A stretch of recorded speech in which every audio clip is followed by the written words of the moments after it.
सूरज ढल चुका था और उसकी सुनहरी किरणें गांव के खेतों और घरों पर बिखर रही थी। बच्चे कुएं के पास खेल रहे थे। उनकी हंसी पूरे माहौल में गूंज रही थी। 10 वर्षीय आरव, जिसकी बड़ी बड़ी भूरी आंखें और बिखरे काले बाल थे, एक छोटे से तालाब के किनारे बैठा अपने प्रतिबिंब को देख रहा था। माँ, आरव, अंदर आ जाओ, खाना तैयार है। आरव ने पानी में अपनी परछाई को देखा और एक गहरी सांस ली। वह उठकर घर की ओर बढ़ा, लेकिन तभी उसकी नजर झोपड़ी के कोने में रखे एक पुराने लकड़ी के बक्से पर पड़ी। उसका ढक्कन थोड़ा खुला था, मानो उसे बुला रहा हो। कमरे में केवल एक दिया जल रहा था। दीवारों पर हाथ से बनाए गए सुंदर चित्र थे और लकड़ी की शेल्फ पर मिट्टी के बर्तन सजे थे। आरव ने एक कौर अपने मुंह में डाला, लेकिन उसकी नजर बार बार बक्से की ओर जा रही थी। वह धीरे धीरे उठा और बक्से के पास पहुंचा। उस पर धूल की मोटी परत जमी थी। झिझकते हुए उसने उसका ढक्कन उठाया। अंदर पुराने कपड़ों के नीचे उसे एक पुराना आईना मिला। उसका लकड़ी का किनारा सुंदर नक्काशी से सजा था। आईने का शीशा धुंधला था, लेकिन उसमें कुछ तो खास था, कुछ जादुई। आरव धीरे से, यह कहाँ से आया? उसने धीरे से आईने को छुआ, तभी आईना हल्का सा कांपा। उसके भीतर से नीली रोशनी की हल्की किरणें फूटने लगी। आरव हड़बड़ाकर पीछे हट गया। कमरे की हवा में अजीब सी ऊर्जा बहने लगी और फिर अचानक आईने की रोशनी तेज हो गई और आरव उसमें समा गया। आरव को लगा कि वह गिर रहा है, प्रकाश के बीच, हवा में, समय से परे।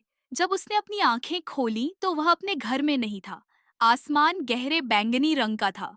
चारों ओर हवा में झूलते लालटेन टिमटिमा रहे थे। जमीन कांच जैसी चमक रही थी, जैसे किसी सपने की दुनिया हो। चांदी के पेड़ हवा के बिना भी हिल रहे थे। आरव आश्चर्य से, मैं कहाँ हूँ? वह आगे बढ़ा, लेकिन उसके कदमों की कोई आवाज नहीं हुई। दूर एक प्राचीन मंदिर दिखाई दिया, जिसके विशाल खंभे रहस्यमयी अक्षरों से चमक रहे थे। मंदिर के केंद्र में कोई उसका इंतजार कर रहा था। आरव ने मंदिर की सीढ़ियां चढ़ी। वहां एक वृद्ध व्यक्ति एक तैरते हुए पत्थर पर बैठे थे। उनकी गहरी नीली चादर पर चांदी की कढ़ाई थी। उनकी आंखें ज्ञान से चमक रही थीं। उनके पास एक पुरानी किताब हवा में तैर रही थी और उसके पन्ने अपने आप पलट रहे थे। रहस्यमयी व्यक्ति मुस्कुराते हुए, आखिरकार तुम आ ही गए आरव। आरव हैरानी से, आप मेरा नाम कैसे जानते हैं? रहस्यमयी व्यक्ति, मैं तुम्हारा इंतजार कर रहा था। आरव, मेरा इंतजार? लेकिन क्यों? यह जगह क्या है? रहस्यमयी व्यक्ति, यह आईने की दुनिया है, भूले बिसरे रहस्यों और खतरों की जगह। आरव, खतरा? कैसा खतरा? रहस्यमयी व्यक्ति, यहाँ सदियों से एक प्राचीन अंधकार कैद है, लेकिन अब उसकी कैद कमजोर हो रही है और उसे रोकने वाला सिर्फ एक ही व्यक्ति है, तुम। आरव को समझने का समय भी नहीं मिला कि अचानक जमीन हिलने लगी। आसमान काला पड़ गया। एक गहरी धुंध मंदिर से उठने लगी। धुएं की तरह बहता एक भयानक साया उभरा। उसकी आंखें लाल रंग में जल रही थीं। अंधकार, गहरी गूंजती आवाज में, तुम मेरी दुनिया में आने की हिम्मत कैसे कर सकते हो? आरव डरते हुए मुठ्ठियां कसते हुए, हाँ, तुम कौन हो?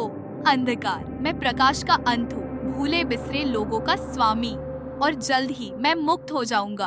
आरव का दिल तेजी से धड़कने लगा, लेकिन तभी उसकी जेब में रखा ताबीज, जो उसे रहस्यमयी व्यक्ति ने दिया था, चमकने लगा। रहस्यमयी व्यक्ति ने अपनी छड़ी उठाई। एक सुनहरी रोशनी अंधकार की ओर बढ़ी। प्राणी चीख उठा और धुएं जैसी उसकी आकृति इधर उधर फड़फड़ाने लगी। रहस्यमयी व्यक्ति चिल्लाते हुए, आरव, तुम्हारे भीतर का प्रकाश अंधकार से कहीं अधिक शक्तिशाली है। आरव गहरी सांस लेते हुए, मैं तुम्हें जीतने नहीं दूंगा। अंधकार हंसते हुए, तुम सिर्फ एक बच्चा हो, तुम मुझे नहीं रोक सकते। लेकिन आरव पीछे नहीं हटा। ताबीज की रोशनी तेज होती गई, जिससे अंधकार पीछे हटने लगा। मंदिर की दीवारें हिलने लगी।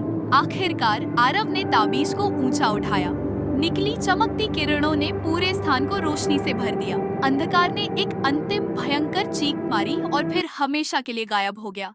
मंदिर शांत हो गया। आसमान फिर से साफ हो गया। शांति लौट आई। आरव ने अपनी आंखें खोली। वह अपने बिस्तर पर था। खिड़की से सूरज की हल्की किरणें कमरे में आ रही थीं। बाहर पक्षी चहचहा रहे थे। उसकी माँ नाश्ता बना रही थी और उसके पिता बाहर चौकी पर बैठे थे। कोने में रखा आईना अब एक साधारण आईने की तरह दिख रहा था। आरव हल्की मुस्कान के साथ, तो ये कोई सपना नहीं था। उसने धीरे से आईने पर हाथ फेरा। अब वह एक पुराना, धूल भरा आईना लग रहा था। लेकिन आरव जानता था कि सच्चाई क्या थी। आईने का जादू हमेशा उसके भीतर रहेगा। Don't forget to like and subscribe.